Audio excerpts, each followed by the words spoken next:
kasih Anda masih bersama kami. Bagi Anda yang baru saja bergabung, kami hadirkan kembali 3 berita utama hari ini.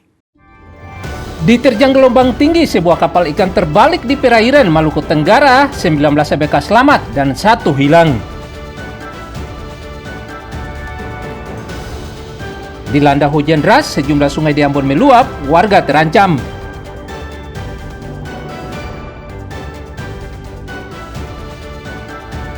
Sulitnya pelayanan kesehatan di pelosok, puluhan tenaga kesehatan harus terobos arus deras sungai.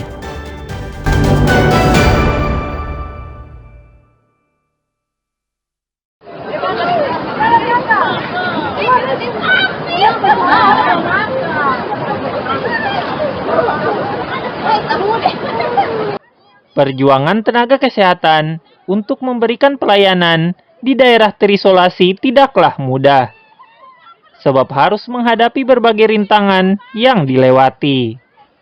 Mulai dari melewati jalan yang rusak puluhan kilometer, hingga melintasi arus deras sungai. Seperti yang dilakukan sejumlah tenaga kesehatan untuk melaksanakan pelayanan kesehatan di pedalaman dan pelosok di Kecamatan Ungarsengan, Kabupaten Seram bagian timur. Meski medannya berat, tak menyurutkan pengabdian mereka untuk memberikan pelayanan kesehatan kepada warga setempat.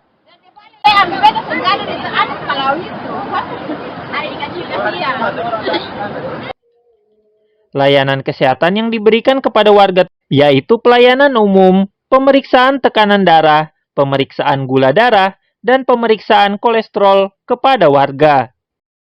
Meminta kepada pemerintah pusat agar bisa memperhatikan dan mempedulikan pembangunan infrastruktur jalan dan jembatan yang ada di SBT. Masyarakat mau menyeberang antara kampung dan kampung itu tidak bisa karena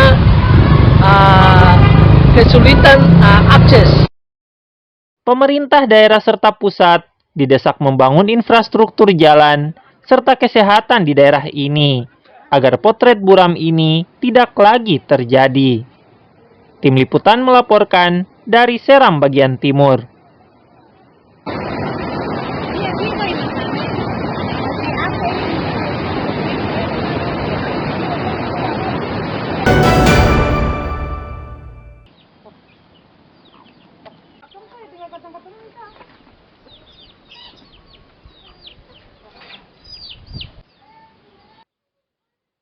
Sebagian warga Tial, Kecamatan Salahutu, Kabupaten Maluku Tengah, hingga kini masih mengungsi di dataran tinggi. Mereka memilih masih bertahan di dataran tinggi sejak isu ancaman gempa berkekuatan besar di zona megatrust mencuat. Sebab mereka khawatir jika gempa itu benar-benar terjadi. Karenanya mereka memilih mengungsi dari rumahnya di bibir pantai ke dataran tinggi yang jauh dari bibir pantai. Sambil membawa serta keluarga mereka, warga membangun rumah-rumah anti gempa dari papan serta balok di dataran tinggi. Warga melakukan mitigasi mandiri ini karena mereka begitu cemas jika gempa besar itu terjadi, apalagi disertai tsunami. Ditambah lagi, trauma pasca gempa dahsyat magnitudo 6,8 pada tahun 2019 di Maluku masih dirasakan dampaknya hingga saat ini. Bermukim di sini sudah menetap langsung nih. Jadi ada yang separuh sudah turun di kampung. Iya. Kenapa sampai ada orang bisa langsung bertahan di sini? Karena sudah nyaman mungkin. Dan kok bapak dong, mama dong mau di sini saja. Jadi lebih nyaman, sudah lebih nyaman di sini ya. Jadi lebih aman juga supaya antisipasi. Jadi kalau pada saat gempa juga tidak panik juga ya. Iya. BMKG mencatat potensi bahaya gempa megatrust juga akan terjadi di Maluku. Zona megatrust tersebut berada di Laut Banda Selatan dan Laut Banda Utara. Warga diminta selalu waspada, terutama yang tinggal di pesisir. Muhammad Syarul Sunet melaporkan dari Maluku Tengah.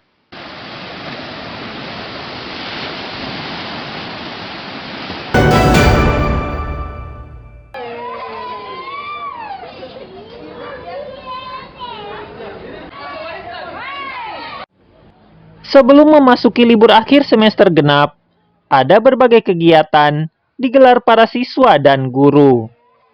Seperti yang dilakukan puluhan siswa PAUD Mawar, Kota Ambon, dengan mengasah keterampilan serta adrenalin para siswa. Antara lain dengan menggelar kegiatan Flying Fox untuk melatih adrenalin dan keberanian siswa di markas pemadam kebakaran Kota Ambon.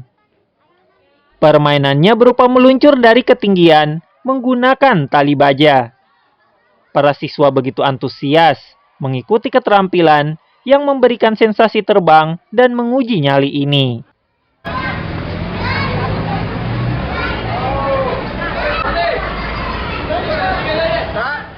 Selain itu, para siswa juga diberi sosialisasi serta melihat berbagai peralatan pemadam kebakaran yang dimiliki Damkar Kota Ambon.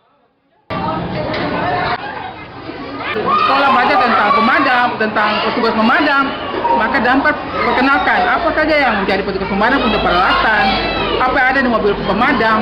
Yang paling utama itu kasih dong rasa senang untuk sampai Damkar, dan yang paling tinggi itu tuh main Flying Fox, menumbuhkan kepandian bagi anak-anak. Oh, yang tadi diperkenalkan di sini yang ada pada untuk mobil kebakaran, apa-apa saja yang ada, seperti ada ambulans, seperti ada tangga, tali, selang, helm, dan jaket yang dipakai pada saat terjadinya kebakaran. Yang hadir tadi ini sekitar 33 siswa dan 3 orang guru, beserta dengan orang-orang tua.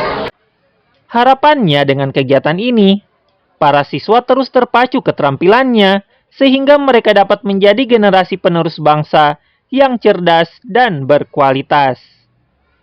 Tim Liputan melaporkan dari Ambon.